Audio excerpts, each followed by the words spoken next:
Good evening, everybody. Please be seated.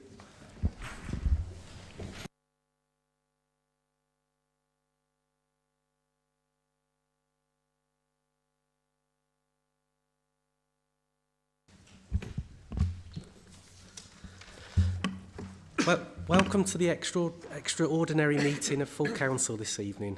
I am the Mayor of Rugby, Councillor Simon Ward, and will be chairing the meeting. This meeting is being web streamed to the public through the council's YouTube channel. During the meeting, if you wish to speak, please use the push to talk button on the microphone in front of you. Before we begin the formal agenda, I will ask the acting chief exec to provide details of the evacuation procedure for those present. Good evening, Mr. Mayor. Good evening, all. There is no fire drill scheduled in the building this evening. If the alarm does sound, then please make your way out of the building, down the main staircase, out of the main doors of the town hall, and congregate at the entrance to Caldecott Park. An officer of the council will give instruction on when it is safe to return to the building. Thank you. Okay, now, although there are no formal announcements this evening, members have been informed that the former leader of the council, Steve Stewart, sadly passed away last week. Steve was a councillor for the former Earl Craven ward from 1995 to 2002 and was leader from 2000 to 2001. On behalf of the council, I would like to extend our thoughts to Steve's family at this difficult time. Please could I ask everyone present to stand, if they are able to, for a moment's silence in memory of Steve.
Thank you, everybody. Please be seated.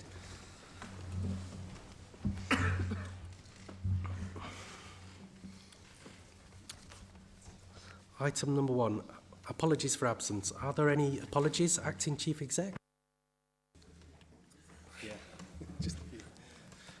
Mr. Mayor, I have apologies from Councillors Claire Edwards, Henderson, Howling, Dale Keeling, John Keeling, Lawrence, Russell, Simpson, Vince, Slinger and Shrivastava.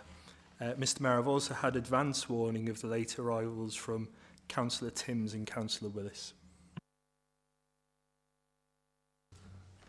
Mr. Mayor, also Councillor Parker. Thank you. Is that everybody covered? Yeah. Okay, item number 2, to approve the minutes of the meeting of council held on the 13th of February 2025. I move that the minutes of the meeting of council held on the 13th of February be approved and adopted. Who will second the motion? I will, Mr. Mayor. Those in favour, please show. The motion is carried. On to item 3, declarations of interest. Can I remind members that when they declare interests, they must also declare the general nature of that interest? Are there any declarations under non-pecuniary interests as defined by the Council's Code of Conduct for Councillors? Councillor? As a parish councillor, Mr. Mayor. Thank you. Anybody else? Okay. On to item B, so pecuniary interests as defined by the Council's Code of Conduct for Councillors.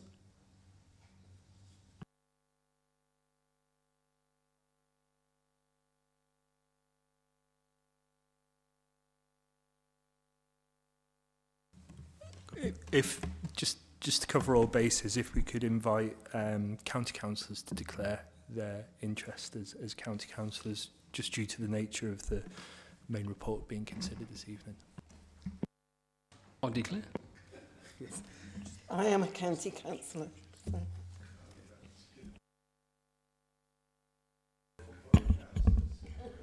Just through you, Mayor, just to clarify, I would deem that as a non-pecuniary interest, just to clarify that to members that are declaring. Thank you.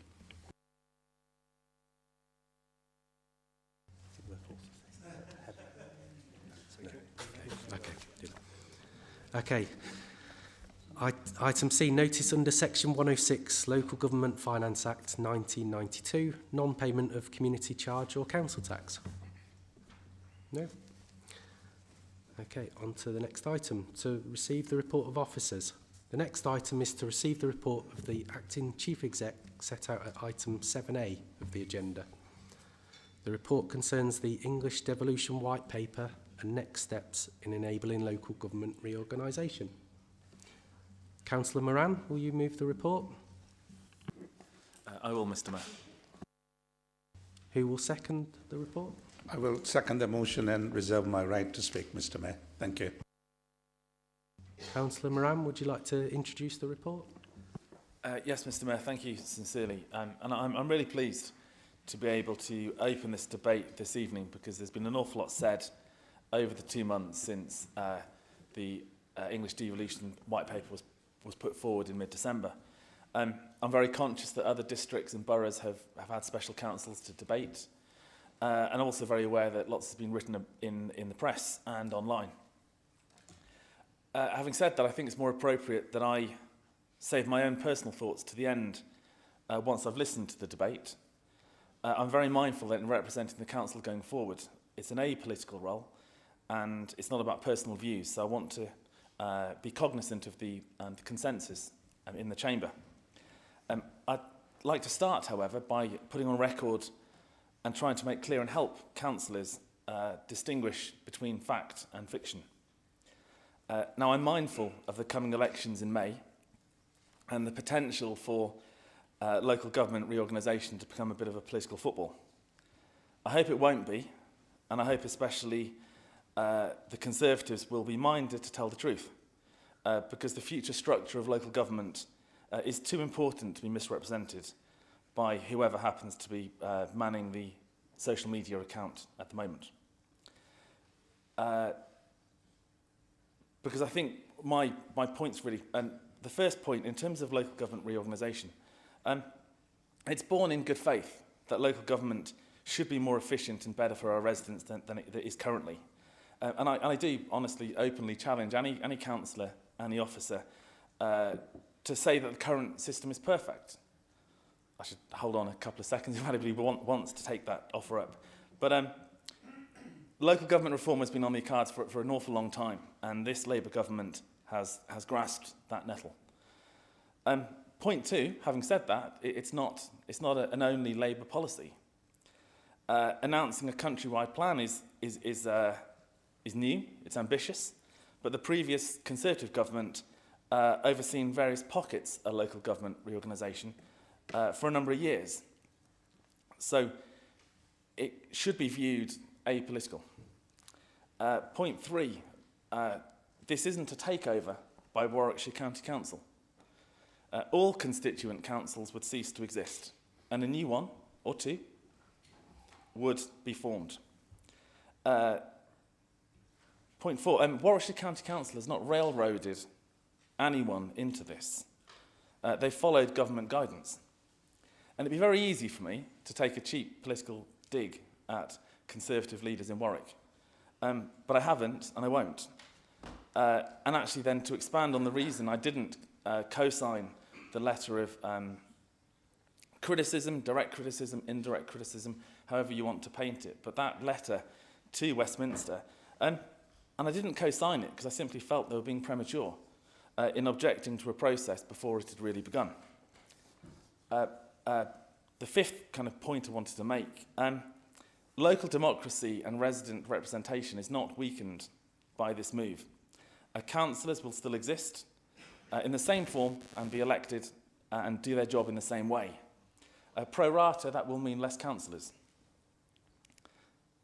I don't necessarily think that's a bad thing. Point 6, decisions will not be made miles away in Warwick. No decision has been taken on a headquarters. The opportunity exists for a decentralised structure. Point 7, council offices and meetings will still take place in Rugby.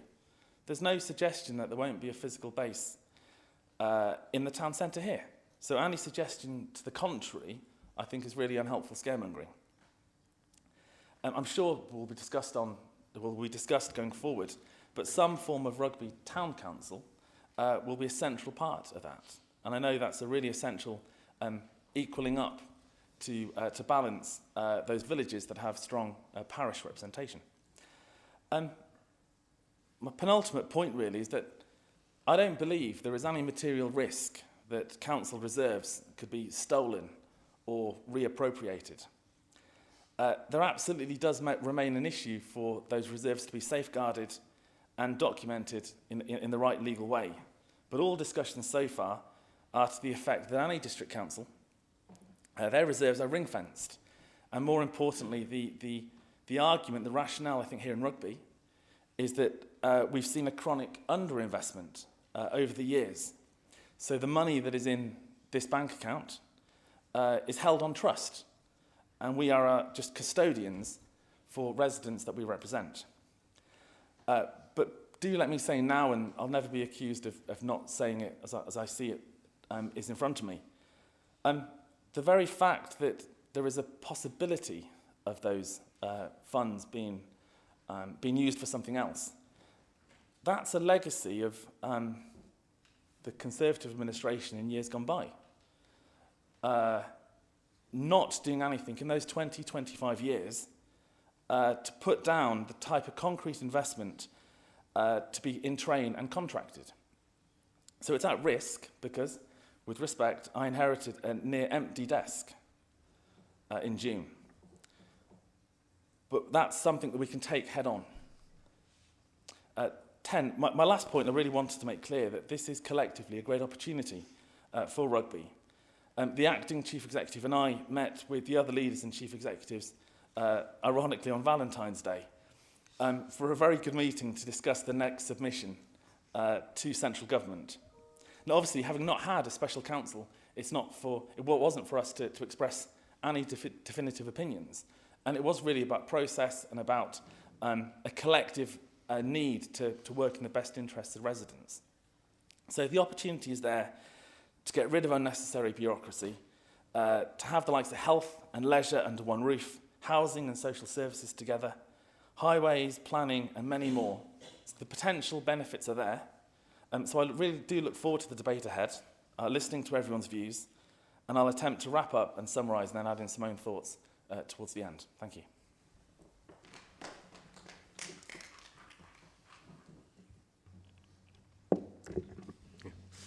Okay. Councillor Roodhouse? Thank you, Mr Mayor. Can I move an amendment which hopefully has all been circulated and people have seen it, which is quite simple, that we bring forward a report about the creation of town and parish councils where there are none. Thank you. Do I have a seconder for that? Yeah. I second the report, so the amendment, and I reserve my right to speak. Thank you. Okay, thank you. Would you like to talk any more on that, Councillor Roodhouse? I can say a few words there. Yeah. We can take it on till 10 o'clock tonight.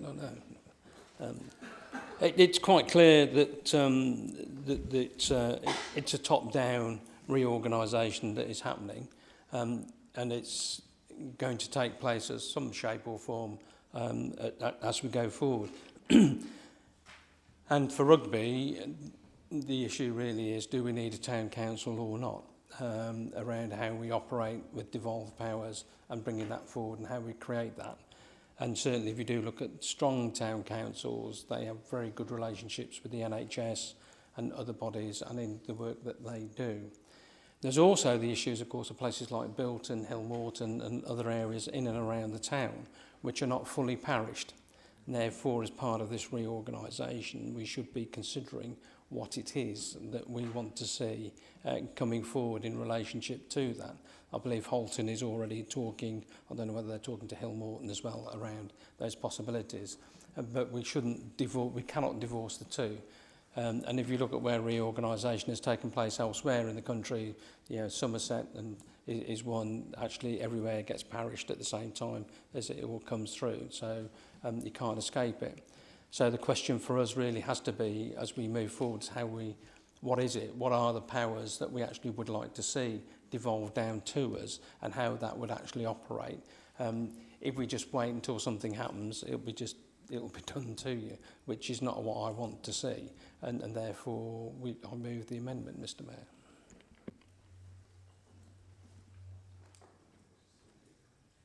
Okay, are there any more speakers? Councillor Poole? Thank you, Mr Mayor. The Conservative Group accept it as a friendly amendment. And the same over here, yes, definitely.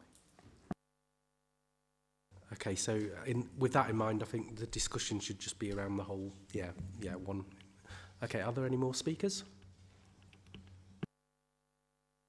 Councillor Daly?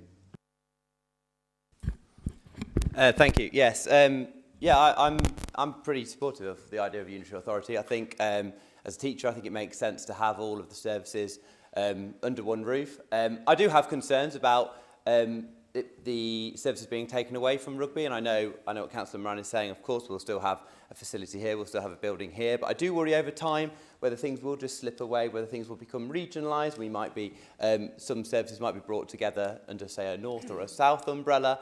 But I'm fully supportive of the move to unitary. I'm really glad to see the Lib Dem amendment as well, because I think that is important that we look at what a town council could look like, and the idea of parishing places like Bilton and Hill Morton. And also with regard to Halton, I have been involved with collecting signatures for a community governance review in Halton, with residents wanting to create a Halton Parish Council. At the moment, Halton is part of the parish of Clifton, and that is an issue that we have across our borough. Eden Park, I think, is part of Churchover. Coton Park East is part of Newton, and a Newton Parish Council. So actually a lot of residents are paying Parish Council precepts to places they may not have even been to. So I think that is something that needs reviewing anyway. So I think this is a timely opportunity for us to do that. And I look forward to being involved in the discussions about town councils and parish councils. Thank you. Councillor Sanderson? Thank you, Mr. Mayor.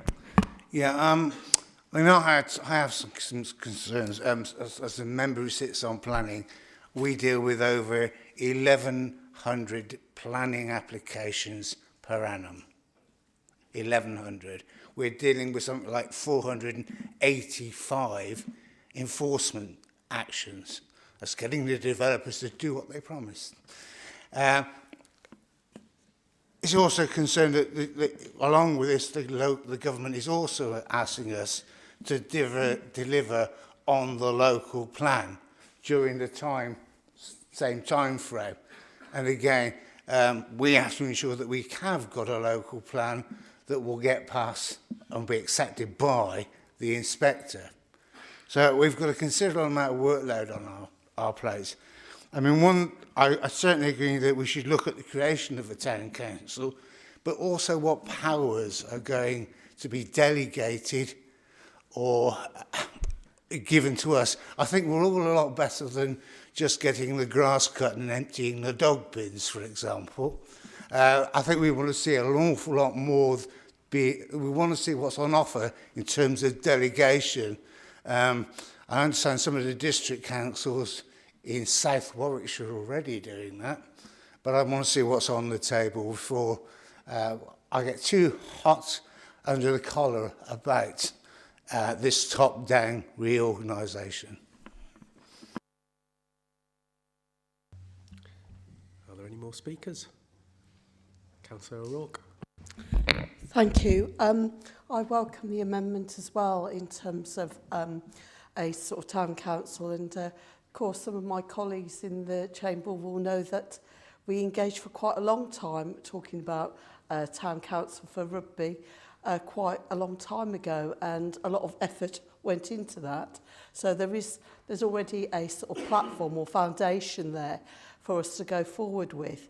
I also feel quite excited by the opportunities with that, and there are some outstanding town councils around the country that deliver a lot of services, with having that particular focus on the town as well, it does provide a lot more opportunities.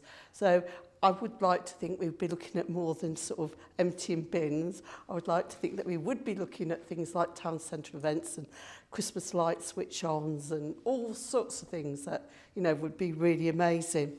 With the actual sort of the whole move towards unitary, I mean, it has been discussed for a long time, and, you know, I think we all knew at some point it would come forward. I think it's easier the way it's been done now than the approach that had been taken in the past. People will have different views, and I know people are very precious about their sort of local identity, but I think through the sort of town council, we can ensure that, you know, Rugby has that identity still. I think it's on all of us to ensure that we input into this to make sure that we get the best possible deal for the residents of Rugby and for the workforce as well, and for all of us to be satisfied that we have done the right thing, because it is here, and not engage in sitting back saying, it's not for me, I don't like that. Actually, that is not going to work, and it's not going to get us to a good place. So I'm really glad that it feels like, I might be wrong, that we're all at one with this, so thank you. Oh, Councillor Brown, yeah. Thank you. Do I need to stand up here as well? Since I've gone dizzy because of the sudden height.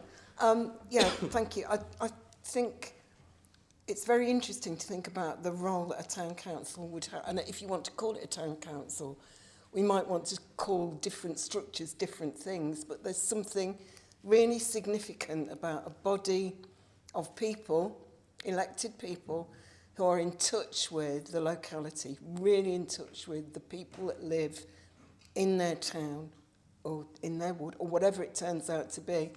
And it's my view of the role of that organisation is that they help that happen, and they make sure it's almost like a kind of a system, where two-way system, where they take what people are saying on the ground. You know, there's all this talk about skin in the game and whatnot.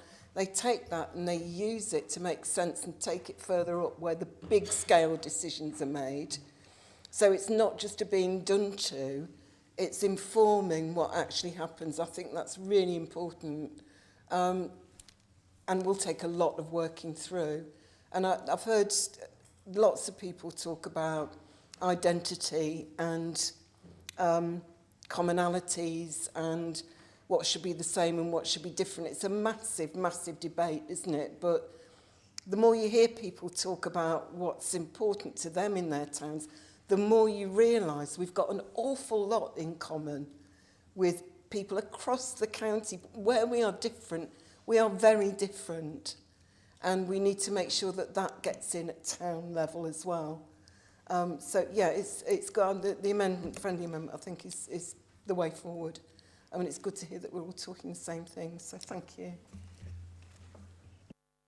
And I just wanted to say as well, good evening, Councillor Willis and Councillor Timms, who've just arrived. Yeah. Good evening to you, Mr Mayor, everyone. Good evening. Apologies for our late arrival.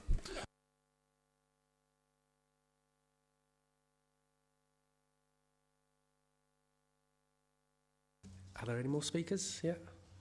Councillor Mystery? Yeah. Mike, Mr Mayor. I've given up on this one. Anyway, Mr Mayor, the current Labour government was committed to devolution in our 2024 manifesto, a council of nations, regions, and stated to widen devolution to more areas, encourage council to come together and take on new powers such as transport, housing, adult education, skills, planning, employment, support, growth, central alignment to national industrial strategy. And just earlier this year, the government published the English Devolution White Paper. It proposed foundation of mayoral strategic authorities sitting beneath that unitary local councils. The strategic authorities were seen as serving around 1.5 million and above people, population. Leave this for now and let's focus on Warwickshire. Unitary Council should, as the guiding principle, have a population of around 500,000 or more. In addition, the criteria set out by the government include a proposal to seek to achieve for the whole of the area concern the establishment of a single tier of local government. Unitary local government must be a right size to achieve efficiency, improve capacity, and withstand financial shocks. Unitary structures must prioritize the delivery of high quality and sustainable public service to the citizen. Proposals should also show how the council in the area have to seek to work together in coming to a view that meets the local needs and is informed by, most important, local views. New unitary structure must support the devolution arrangement. The new unitary structure should be enable stronger community engagement and deliver genuine opportunity for neighborhood empowerment. Mr. Mayor, in terms of options for unitary government, the following have been presented for consideration in the white paper. Type 1, whatever you want to call it, a single tier of local authority covering the whole of the country concerned, a single new unitary council like Warwickshire. Second type is a single tier of local authority covering an area that is currently a district or two or more districts, example, 2 or more unitary councils for Warwickshire. Third type is a single tier of local authority covering the whole of the country concerned and 1 or more districts in the country and 1 or more relevant adjoining area. It's a bit of a waffle. Combining all 3, you can create a 4th one. I won't go into it, bit of this, bit of that. Timetable, Mr. Mayor, is very, very tight. The interim plans got to be presented to the government by 21st of March. It's important that we set that agenda. And the full proposal by 28th of November of this year. I suspect this timetable is pretty tight, so we need to work hard. Currently, the Warwickshire population stands at 618,000 people, Mr. Mayor. Local authorities are made up of 6, the county and the 5 districts, and the most important, we got 221 parish councils, and Rugby probably has about 40. However, some of this area do not have any town or parish council, for example, Rugby Town and also Nuneaton and Bedworth area.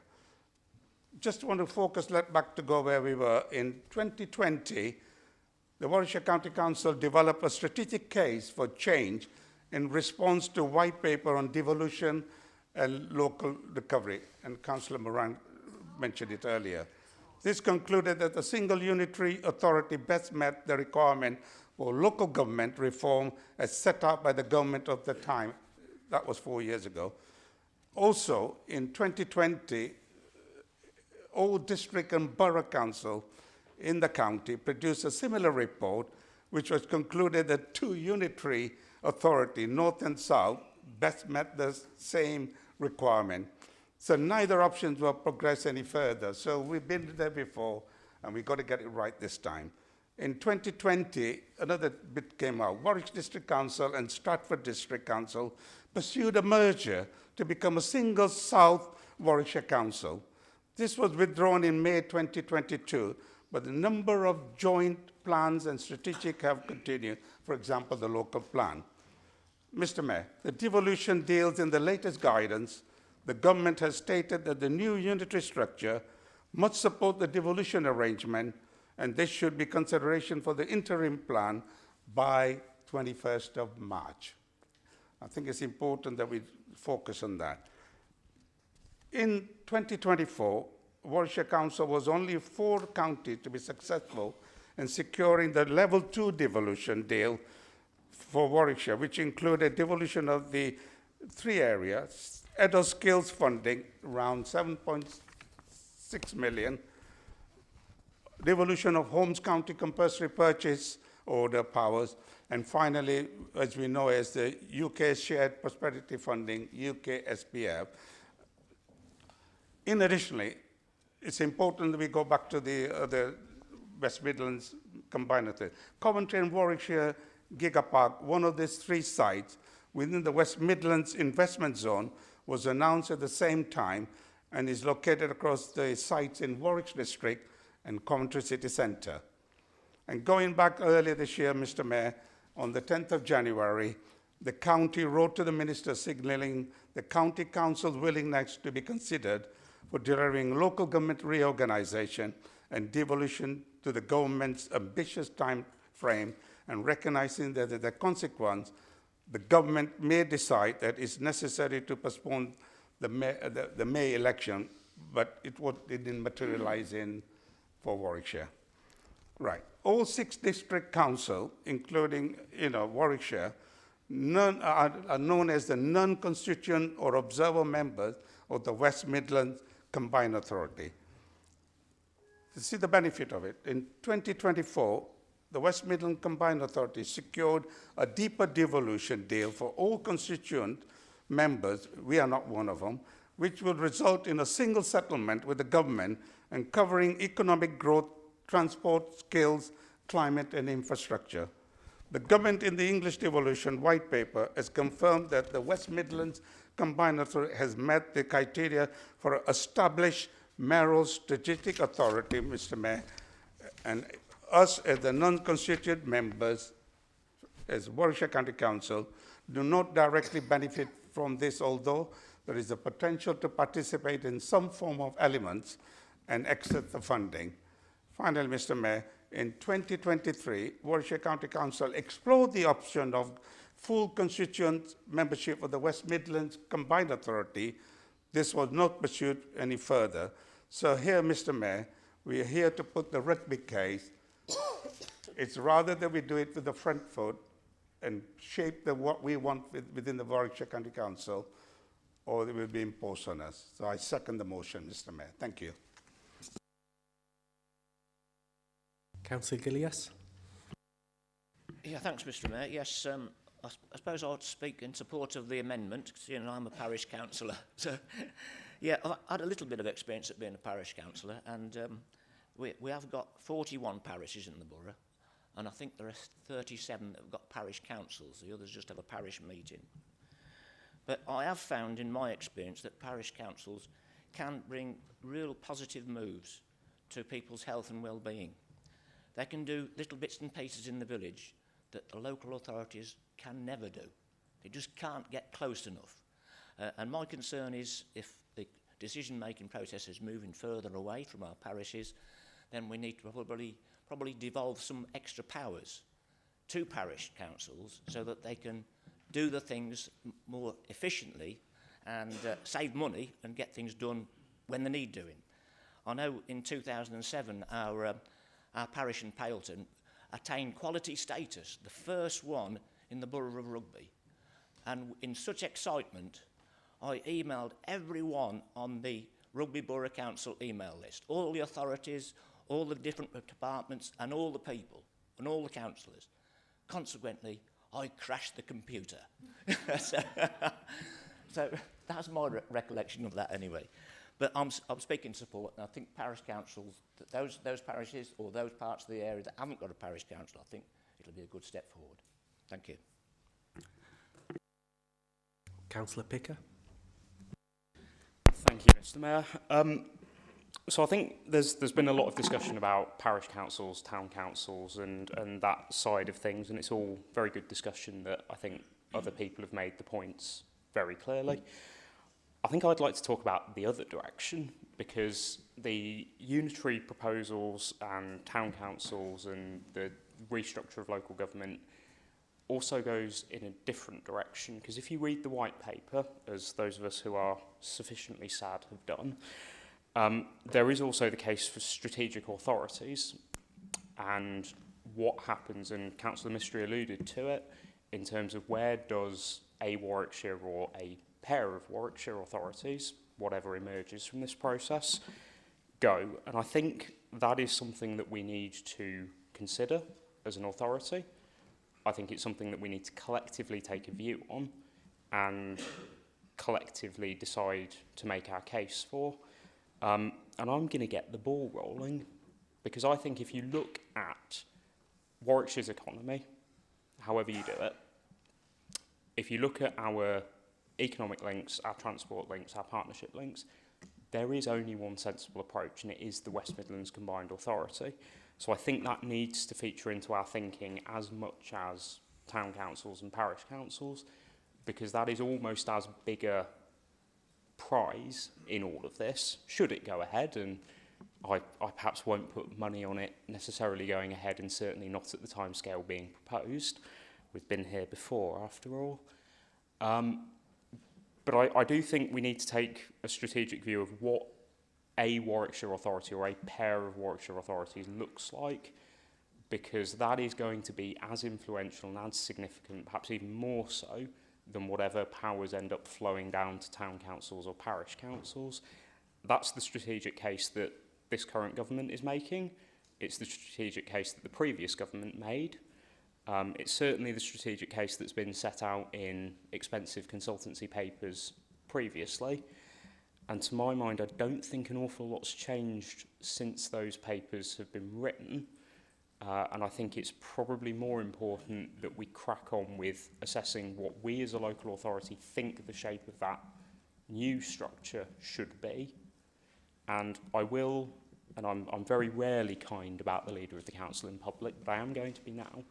I do think that the decision not to sign that letter and to take a more strategic view of the process was the right one on that occasion. Thank you, Mr. Mayor. Councillor Willis. Thank you, Mr. Mayor. I will be brief, and I'm just going to hark back a little bit to the parish council. I have been chair of a parish council for 2 years, and I agree. I've seen Councillor Mackenzie's comments that were made, I think, at the County Council, and indeed picking up on Councillor Gillius's comments with regard to the positive nature and the voice of parish councils.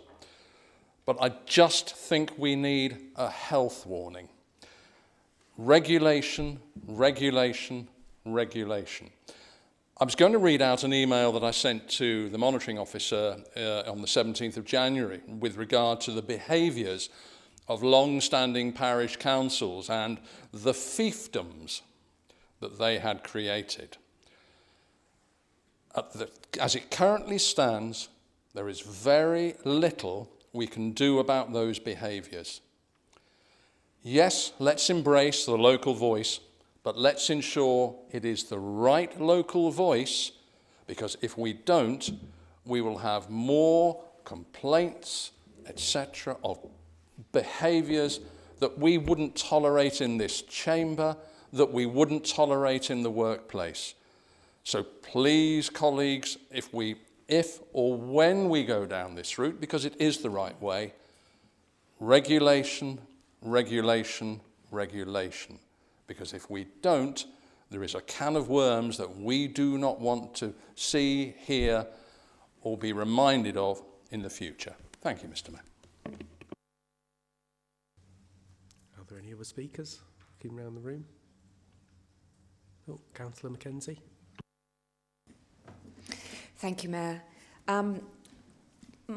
Councillor Moran asked for our opinions in all of this, and I actually want to make the point that actually, in many senses, my opinion is irrelevant. We are in the middle of a tsunami of government policy, and actually what I think about it isn't going to make a hill of beans as to this whole process. So there's no point standing against what's happening.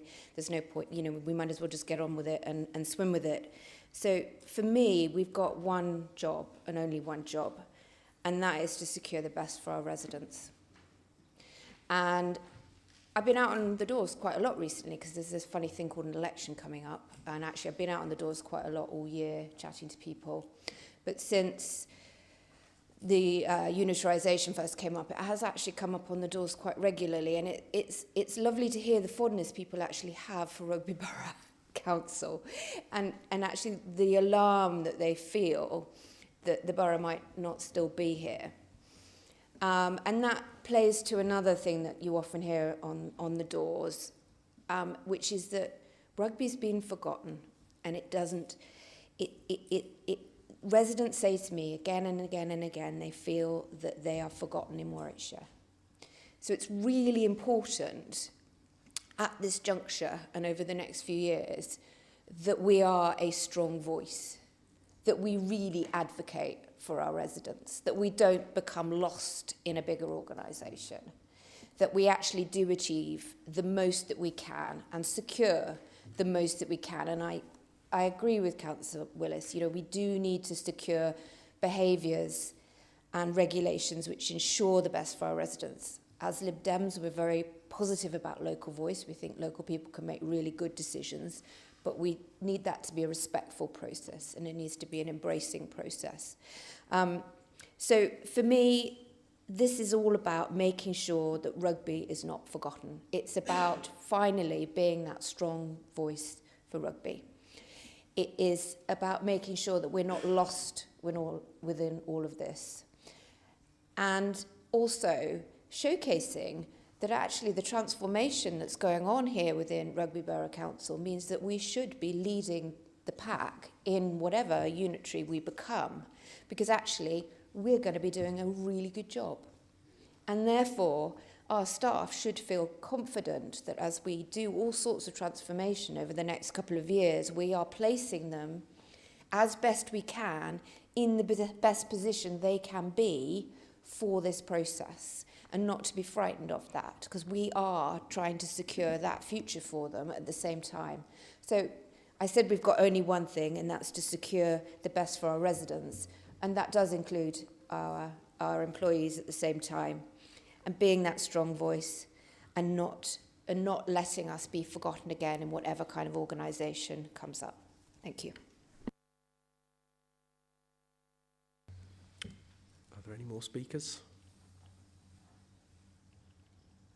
Oh, Councillor Mackenzie. Robinson, sorry. Thank you, Mr Mayor. Okay, so first a thank you to Councillor Mystery, who sort of reminded me, sitting here, what this is ultimately all about and that bigger picture around devolution. So I take the point, and I don't undermine any comments from Councillors Roodhouse and Sanderson about how this feels top down, but I think we need to keep our eye on the bigger prize, that in the long run actually it's about empowering. There's a, you know, that's the prize here, that we get greater localism. And I think in terms of that, you know, it felt a bit top down, and I think misinformation might have played into that a little bit, and then also, you know, the fear that we were all going to get denied our democratic right to vote played into that. But, you know, things have moved on a little bit since then. And I think it's very much in our power and gift to determine how this negotiation goes forward. And we need to, precisely as Councillor Mackenzie said, you know, this is about us working together to put the needs of our residents and our borough and the future of that front and centre of what we do and what we say. And I think that's in our gift. We've got to be bold. We've got to do what we haven't done before, which is properly advocate for rugby. And I think, you know, this administration and working through our supply and confidence, we're in a really good place to be able to do that. Looking to my colleagues across the chamber then, and tonight I am heartened by the very quick acceptance of the amendment and the quick tone that we are kind of effectively on a similar page with this. And when I just spoke now about, you know, it's in our gift as to how this plays out. And I think actually you do have a strong role to play there, because, you know, it is a Conservative administration in Warwick. Now, what I'm looking to colleagues from across the chamber is to continue in this vein and to work together in this way. And I am concerned about the politicking that only happened last time we were in the chamber. So I will quote, because I wrote it down. I thought it might become relevant again tonight. So a councillor from across the chamber said last time, "The Labour government's decision to abolish councils like Rugby in the life of this Parliament will change our political leadership landscape forever. Went on to describe why they intended to then spend the reserves that had been set aside rather than be swallowed up by any future Warwickshire council. Okay. Now, I appreciate there was a different context to that debate, but it was only a couple of weeks ago. And I think we need to do better, and you need to hold us to account to do better. And this is me holding you to account to do better, because tonight you've said fully supportive of a unitary authority. I understand those two things can be true. Let's draw a line in the sand, though, and make sure that we are really working together to get the best deal for rugby. And that means being careful of what we're saying on social media, not setting hares running, not using it for political gain, but actually saying there's a much bigger picture and a much bigger prize. You know, as Councillor Picker has alluded to, we need to look strategically about all of this as well. And on that note, I think I just come back to a positive. This is one of the reasons why I welcome it, and in my role as portfolio holder is some of the things that are frustrating in this role are the blockages. Councillor Sanderson sort of alluded to it with the sheer volume of applications that are going through, and the delays that we can get on those because we're trying to get an answer from highways. Or there's we're at risk of having a site stall because we don't know how to fund the schools, and it's affecting the viability of the housing. So a unitary authority should help us to get a better deal through our developers, to get applications through more quickly. So I think there's the prize is too big to let the politics get in the way. So, let's think about what we say, be really meaningful and purposeful about what we say to get the best possible outcome. Thank you. Okay. Any more speakers? No. Okay, Councillor Moran, you're right to reply. Thank you, Mr. Mayor. I've got something in my eye, so if I start twitching, it's it's not that I'm trying to give you some sort of secret signal, so just bear with me, please. Equally, we'll be done by 8 o'clock, not that I intend to take 10 minutes. So, look, thank you, everyone, for what I believe were sincere and important contributions. It's clear that occasions like this does bring out the best in councillors. And I echo what Councillor Robinson said, that the tone and language going forward on this particular matter is really important, that we do stick to facts and do stick to evidence, because the ultimate prize is quite so important. To start with, so for me personally, when I first heard the news, I was, various stages of devastated. It hit me like a brick in early December that this was coming out. And I'll be careful about how I word this, because it would be improper after the kind word said to make it a political point. But got that excited about what we're trying to achieve with the new administration here. Get a couple of months in, and you think, well, hang on, they've already called the deadline. It just felt like a tragedy. So that took a while to get over. And equally, I'll be really honest, there was a lack of consultation. It came out of nowhere. And that is a point that I do wrestle with. And I think it's one of these where sometimes there was clearly a danger that the scale of consultation would kind of overcome the task itself. And to some extent, I can understand the approach by setting the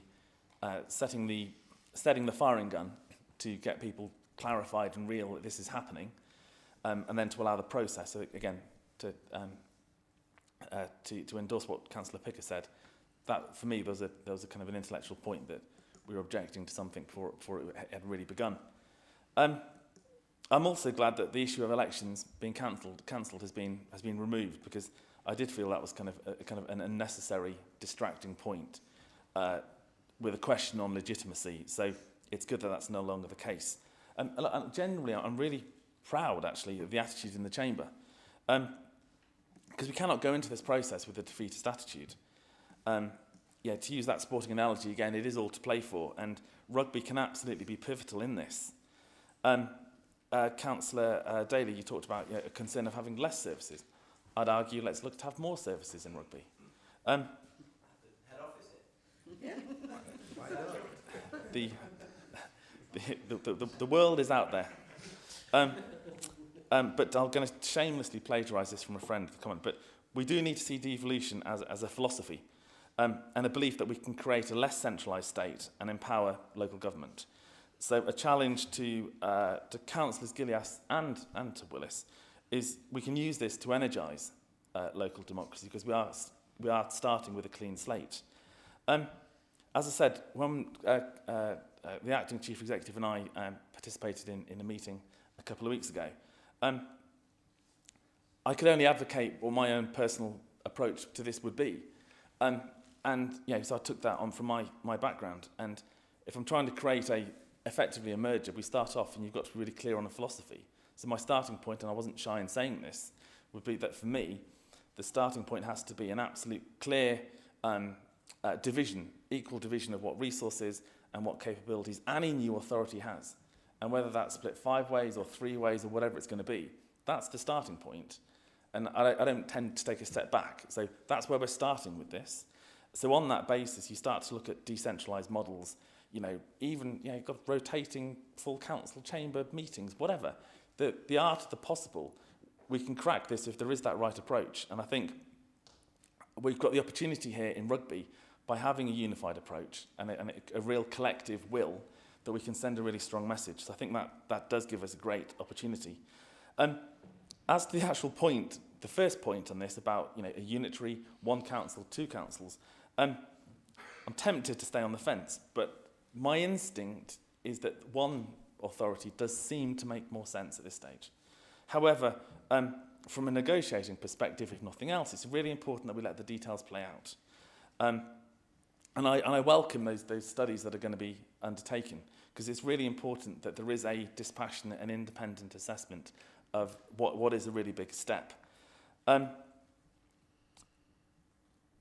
I can say, though, is that, ultimately, to take on Councillor Picker's point, you're absolutely right that there is a bigger picture there, but as much as we think our voices are important, not quite sure how much they're going to resonate at that regional level just yet. More importantly, I liken this as an analogy that in Warwick, that currently there's 5 rather disparate family members deciding whether or not to go on holiday. So they've got to work out a way of not killing each other to get onto the plane, and then we can work out quite which direction, because we do need to be clear on where we sit with our near neighbours. And in that instance, Warwickshire is a small piece of the jigsaw. But of course, as you're right, Councillor Picker, the main thrust of that English devolution paper is about that strategic authority. And on this point, I'll slightly sort of pivot back to the sort of the ambiguity here, because the working assumption clearly, I do echo and agree that the West Midlands Combined Authority would seem to be the appropriate destination, led by, may I say, the brilliant Richard Parker. Clearly, though, were that to change, the guy's brilliant. Clearly, were that to change, I can see a case where our friends in the north of the county, in Nuneaton, Bedworth, North Warwickshire, they could have cause for concern if there was a strategic authority and a mayor with a very southern bias, Oxfordshire, the South West, etc. That clearly starts to throw up questions. And equally, for our friends in Stratford and Warwick, were a strategic authority to pivot up towards Staffordshire and kind of that sort of bias, then that does seem to have concerns. So that is all to be worked through, and we'll certainly be able to put our voice together. But those are issues that are above our head. So I think, look, for me, what I think it will be great if collectively we really can concentrate on now is, and certainly we will continue to work with those neighbouring district and borough councils, with Warwickshire County Council, because we've got to get to the underlying details to understand whether it is 1 authority or 2, whatever it's going to be, how that plays out in practice. I think it was Councillor Robinson and Councillor Mackenzie made the really important point about our employees, our colleagues and council staff. Because as part of what trying to improve corporate culture, that engagement through HR to make sure people do have individual career plans, because we have got this ambitious programme of transformation. And I think it's not it's not improper to say that local government is not overstaffed with lots of vacancies, is what I'm trying to say. I'll try and be nice. There's lots of vacancies in local government. So I think here we're going through a process where we've got some amazing staff within rugby, and the opportunity is there. So I think what we as kind of the collective administration have to see is to give all employees that opportunity to make the most of their careers over the next couple of years. Councillor Roodhouse, I think, alluded to, we've got to get on with delivering a new corporate strategy. You know, that's the day job has to take precedence. Councillor Sanderson, you're right. The new local plan. There's an awful lot to do, but putting in place that base for the right housing, the right jobs in the right places is critical to what we can do. I'm conscious we've got a very important meeting tomorrow night, and we've got to get on with our plans for town centre regeneration. We've got to put in place tangible, professionally backed and supported investment plans to pay back our residents for the benefit of all our communities. We've got to progress with key initiatives like for waste collection and housing to deliver that better service.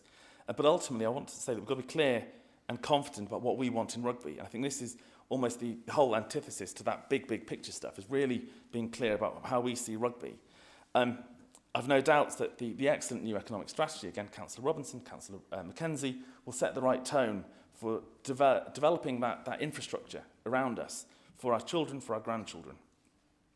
But I think it is about people more than anything. And I think this borough has had a great advantages based on its location. We've got that great. But we've got to continue to focus on the type of community that we want to live around. For example, at Councillor Mystery, what we're doing with those Diwali festivals, they're fantastic. And I hope that they will undoubtedly go from strength to strength, but we've got many other communities who can be brought in to feel part of rugby. So we're better in that great phrase, better together. But what we're trying to do with Councillor O'Rourke and Love Rugby programme about celebrating culture and music and sport, all these are things we can do, the intangibles that I think become really important. Public health has become a key factor of what we're trying to do as an administration. That knitting together for public health in terms of preventative measures, that's work that is just so important that we've got to get on with. But I do believe that we can have that onus on us to embrace the whole range of proposals to make this a really powerful voice in the chamber over the next year or two. Because I've got that really great confidence that we can negotiate a really good outcome for us in, I said, what is going to be a completely brand new landscape. So thank you to everybody. Thank you. Okay, so on that note, we're going to be voting with the friendly amendment from the Liberal Democrats in that as well. So all those in favour, please show. The motion is carried.